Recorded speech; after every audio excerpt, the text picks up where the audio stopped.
Hello, welcome back. This episode is only about knitting.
Hello, you might have noticed that we had a bit of new film on the opening credits, and that bit of film is I asked Mrs. Smith to take a film of my table. Well, it's full of all the yarn that I pulled out from my stash. It's not my whole stash, it's just the bits that I've pulled it out for the new pattern that I started a couple of weeks ago. So this episode is just talking about this freestyle blanket. Before we start though, I want to welcome back all of our regulars, but also we have some new viewers, and people that follow me on Instagram will know that a couple of days ago we were in a video by Beavis and Butthead, and they took the mickey out of me something chronic, and obviously we were in collusion with them and we knew it was going to happen. We're looking forward to it happening, and I can't stop playing it back because I find it extremely funny.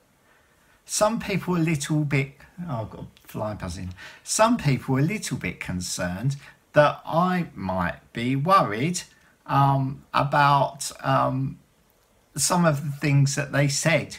But obviously I knew totally what I was letting myself in for, and we love it. I just keep playing it again and again and again and laughing at it. I've ordered a Beavis and Butthead t-shirt. Well, I'm going to get a few because some of those quotes are really good. I've got my toast all down me, Joe. But what I thought, if I could get the Beavis and Butthead heads, and then I could actually write, I'm not allowed to use them to promote my stuff, but I could put a speech bubble with his wife's made out of yarn or something like that on there. So, but there's other phrases too that are very funny, like... Children could be listening. Children could be watching. No, he's lying because he says there's floats, but there's no floats. Yeah, if you haven't watched it, you just need to just search on YouTube The Knitting Man, and it will come up with the Beavis and Butthead clip for you to watch, and it's very fun. It's well worth a watch. But I don't want anyone to worry about me because I'm very proud to be on Beavis and Butthead. Okay, so this time last year I was working on 3 projects. I was working on Mrs. Smith's shawl, which I still haven't finished, but I've cut, not cut, I'm due to cut the steek on that sometime soon, and we'll do a video about that. I was working on Vera's blanket, which Vera is the elder sister of Doris, and oh, your shawl's gone for Burton, Joe. And she's 4 and Doris is 2, and I think the pattern for Doris's blanket has been out for 2 years, so Vera's been waiting and waiting for her blanket, and it's just been, you know, it's just been a whip for 4 years. And the other thing that I was working on this time last year was my off-piste vest. And I was hoping to pick that up because we were going on holiday, because Mrs. Smith's shawl is at the point where, you know, I'd be taking needles on the plane and stuff like that, which I don't know if you can take darning needles, but you know, and also the weight wouldn't have fit in my luggage. So when we went to Spain, I went looking for my off-piste vest. Couldn't find it, still can't find it. It's around somewhere, don't know where. That's the problem when you've got too much stuff. So I just picked up, I knew I had to do something because I couldn't sit on them. I'm a nervous flyer. So I picked up like just half a dozen balls, and so about that size, and I put them into my luggage and I started knitting. I did have an idea what I wanted to start knitting. And so because I don't know if you remember, but a few weeks ago I bought this yarn.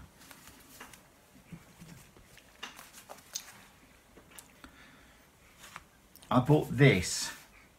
So I had those, and I also had the yarn that I didn't use from Joe's, which is, I didn't go as bright as that. So I was looking for an idea. I was looking for, you know, I was thinking about stuff and looking at stuff, and I saw a painting by a Japanese artist. So I'd seen this painting by a Japanese artist called, and her name is Kaori Samoya. You can look her up on Instagram, and that was on her Instagram page. And obviously it's like a kimono, and I thought, oh, I'd really like to knit something like that. So that, I had that in the back of my mind, and I thought, but the thing is about that, it starts quite light at the bottom and goes to dark. So I was thinking about that. So I was looking at that picture, and I looked at that for a while, and but I don't want to refer to that picture when I'm knitting, and obviously that picture is very, very complex to knit, and I want to try and knit something that's knittable. And this time round, what you've seen me do previously is where I've knit just like 2 colours, so just blue and white, or just sort of black and burgundy, and I wanted to knit something that had colour in it, and I think historically I've sort of stuck to putting colour in my FAIRISLE knits, but not in my picture knits, because generally, and it's a weird thing, but it happens when you're a male knitter, I suppose, but it probably happens to ladies too. But generally, when I do colourful knits, people, and somebody said only a couple of days ago, oh, Kaffe Fassett, and they think you're knitting a Kaffe Fassett thing. So not that I've got a problem with that, obviously, because the guy's a genius, but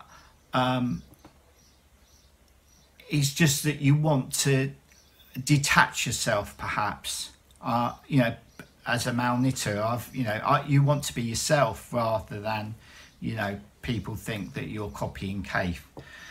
So I've stayed away from putting colour into anything for a long while, or at least I use the colour in FAIRISLE, because Kaffe doesn't. So I got cut off in my prime there because I was talking, I don't know where I got cut off. I was talking about Kaffe Fassett and how you know, you want to differentiate your work from the work that he does. But the other thing is that when I'm working from, and people have asked how I do this as well. So I wanted to do something where I didn't chart up the pattern, because the only reason that over the last few years I've been charting up patterns is so that other people can knit them. And prior to that, for a long time, I would just work from a thumbnail sketch. And so I wanted this time to work from a small sketch. So in my little sketchbook here, I did a sketch that I could work from. I didn't refer to the painting when I did the sketch, so that it deliberately wouldn't be anything like it. But in the back of my mind, that painting was there. So if you follow me on Instagram, you'd have already seen this. So that's I'll get my face out of the way so it hopefully focuses on the sketch. So that's the sketch that I am working to, and I best show you where I am. So but when I came back from holiday, I got this table of yarn together. So if you missed it at the beginning, I'll put the clip at the end of this table of yarn, so when this video finishes. By the way, whilst before I forget, it's mug of the week, it's Pantone, and I just thought that it's a Pantone, pale green Pantone colour, and it's the same colour as the yarn that I'm using, so I just thought that that was apt. So the thumbnail sketch that I'm working from is just a guide, and so I might look at it once a day, but I'm not looking at it when I'm knitting, not generally. I'm just knitting. So it's really, I find it really easy to do. It's something that I can do in front of the telly, and the idea, if you look at the painting and you look at what I've drawn on the thumbnail sketch, I've got lots of little, and they're almost like petals or something around the outside, sort of little floating random things. So that's what I started knitting. So if I can just show you where I am. So I've knitted 14 inches of it, so I'm quite pleased, and that's in a couple of weeks. So I've gone from 6 months without doing any knitting to, you know, to knitting every day, like constantly, for the last 3 weeks, which is great. So I started knitting these small irregular shapes, and then as I've gone up, the shapes have become plumper. And what I thought I'd do is get a bit further on and then talk about the colour. So in the next episode or a future episode, I'm just going to talk about the colour, my choices of colour, because in my mind I know exactly where I'm going with this, and I wanted to talk about that, but I think it's a bit too early in the day. But these shapes, and as I've gone up, I thought they need to be plumper.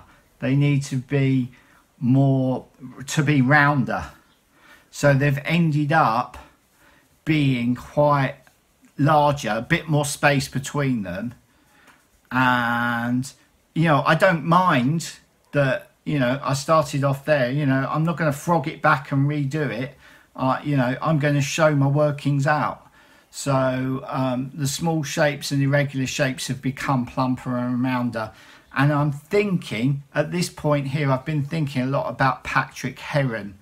And if you don't know Patrick Heron, he's a Cornish artist, died relatively recently. And he's an abstract artist, working, probably best known in the 60s really for his stuff, sort of 60s through to, I don't know, he must have died around about 2010, something like that. Anyway, so that's who I've been thinking about with those shapes. But on the other side. And it's hard to get it straight. I took a pair of needles with me. I think they were 1 metre long. And when I got back, I ordered some chalgoos, and I ordered 1.20 m chalgoos. I thought it would fit on better. And I should have probably ordered 1.5 meters. And then I could sort of open it out and show you guys better. I can sort of do half and half, so throw it back onto the other set of circulars, so it's half on these and half on that when I want to open it out later, which I probably will do, but for now it's a bit scrunched up. But there you go. So I've started the first flower. I don't know if you can see it very well. I've started the first flower. So getting the light. There you go. So that is that one there at the bottom.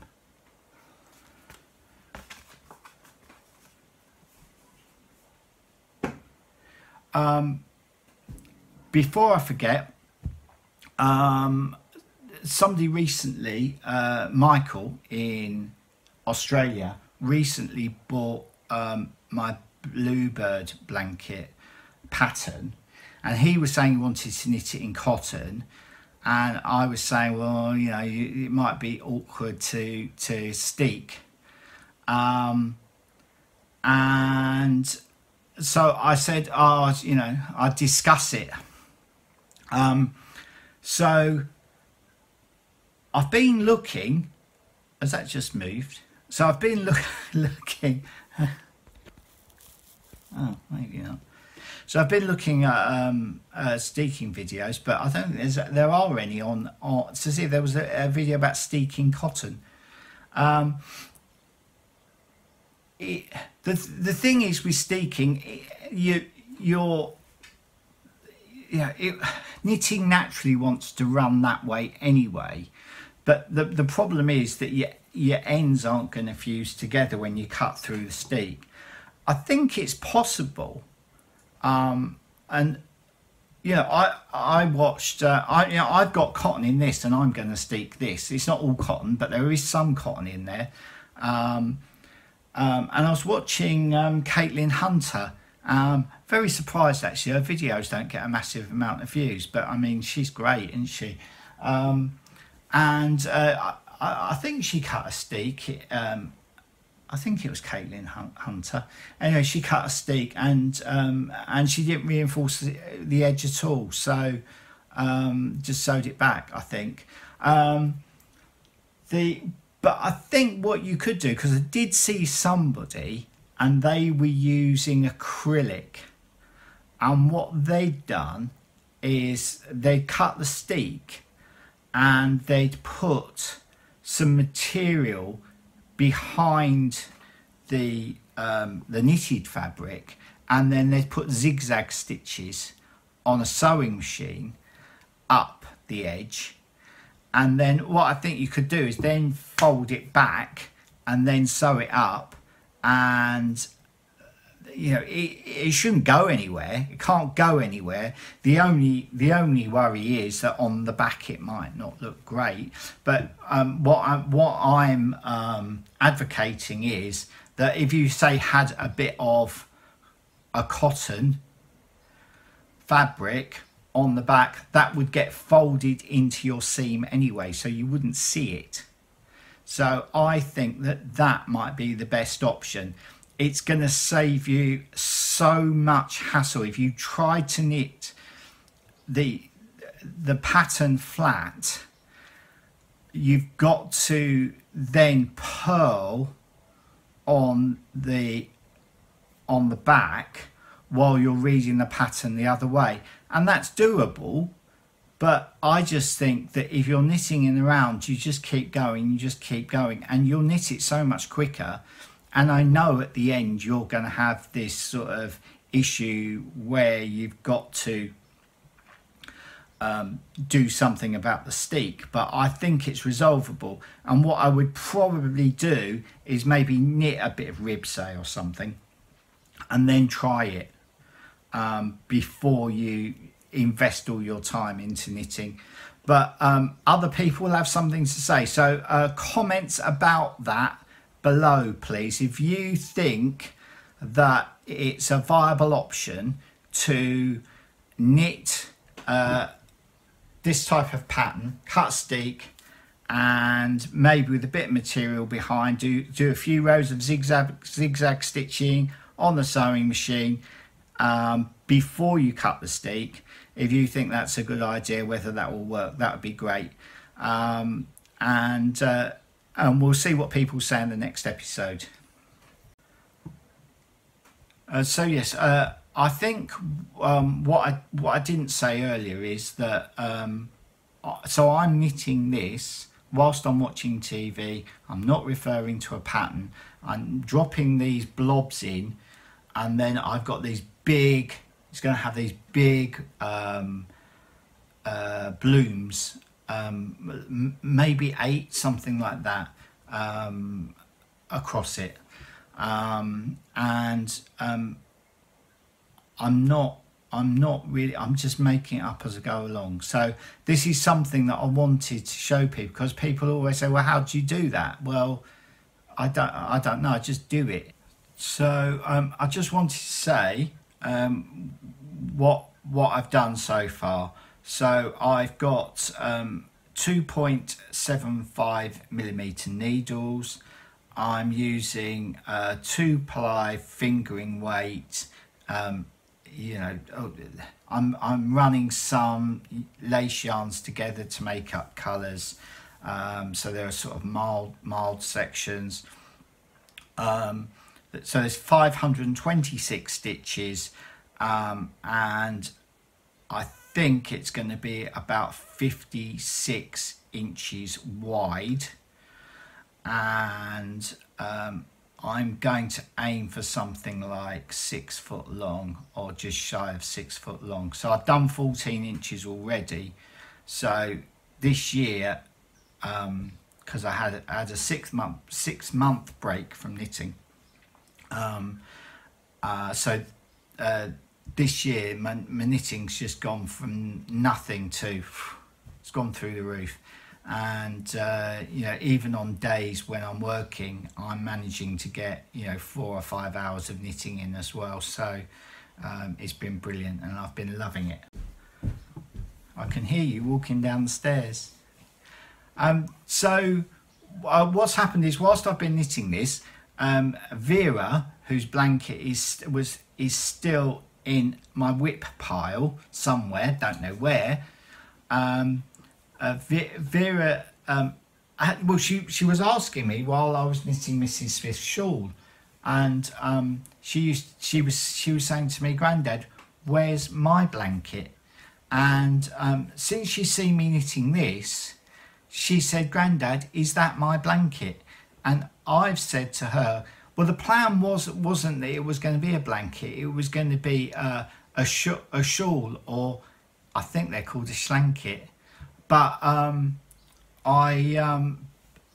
she kept asking, and I said, oh, do you like it? And then she looked at the drawing. I said, it's going to be pink with flowers, and she said, yeah, I want that one. So this is now going to be Vera's blanket. So I did start another whip, but it means that Vera's blanket, the other whip, I can happily push back, because I'm going to get one of my jobs done, which are my grandchildren's blankets. So at the moment, I've only got 2 whips that I'm concerned with, is this shawl and my vest, my off-piste vest. Yeah, Jo just wanted to say that she took the video down of our holiday in Spain. That was the wind blowing a door closed. She took the video down of our holiday in Spain because I'd used a GoPro. the GoPro had a scratch lens, and so she didn't like it because it was all fuzzy, the footage. So she's taking it down. If you want me to, that does have the start of this on there. And the other thing it has is, because I ran out, because we went to Spain and I only had a few like little tiny balls that big. When we got to Spain, I quickly ran out and I had to go looking for a yarn shop, and we went to a yarn shop in Seville, and there's a clip of that in the Seville episode that's taken down. So if you want to see that episode, which is no longer available, if enough people let me know in the comments below, I will re-edit the video, take out all the bits that she doesn't like and put it back together again and reissue that video. So just let me know if you want to see the Seville episode. So apart from that, that's it for today, isn't it, Joe? Is there anything else? No? Okay, so it's good night for me. Oh, and the other thing is, you're going to see a clip now of all the yarn that I've got together that I could do 10 or 20 of these blankets with the yarn that's on the table here.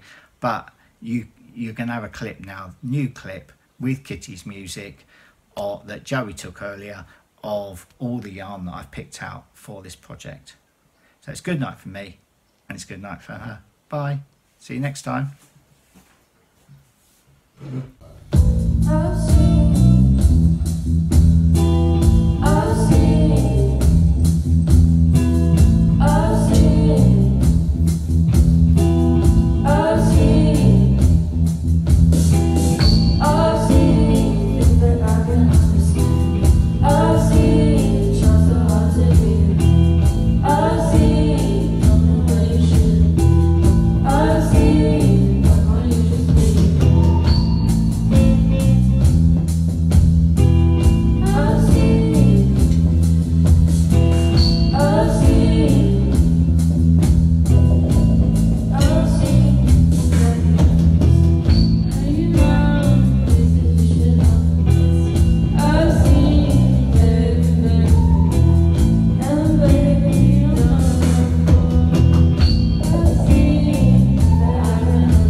Just keep it rolling for a second. So I'm saying hello, welcome back, and this episode's purely about knitting. Hello, welcome back. This episode is purely about knitting. Okay, cut there, cut there, stop. Right, stop. Oh, you want me to stop?